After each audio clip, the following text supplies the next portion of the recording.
You know, the call had come in as a city worker had fallen inside the water tower, which was our worst nightmare. At about 11 o'clock today, the city of Hollywood got a call at our water treatment plant that the crew that was working on our tower doing some maintenance, subcontractors for the company that is doing this maintenance, that two of the workers had been injured inside the water tower. Hollywood Fire Rescue's technical rescue team, along with Broward Sheriff Fire Rescue Technical Rescue Team and the Fort Lauderdale Technical Rescue Team were all on scene assisting with this rescue today. The water tower is 160 feet high. The tower was built in 1958, and every about 10 years it is required to undergo some maintenance. I think we were all holding our breath as we watched not only our technical rescue teams from this region do this and then also lift the patient down to the ground. The first person that was brought down is a 22-year-old Hispanic male. He was initially reported as unconscious, and then during the course of the rescue, he did regain consciousness.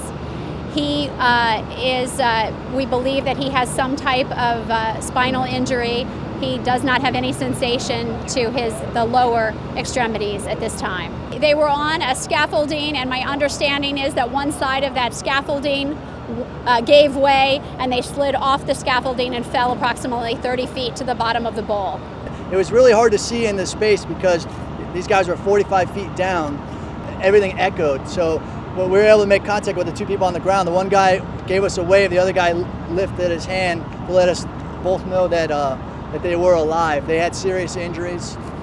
The second individual that was rescued from the water tower is a 43-year-old Tongan male, and he appears to have a fracture to his right hip. And he could have some other injuries and will be assessed at Memorial Regional Hospital by the doctors there.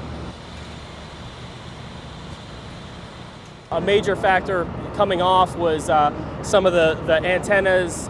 We had to get out from the antenna reach, and we got hung up on that a little bit, but we were able to mitigate that with a lot of help from a lot of hands.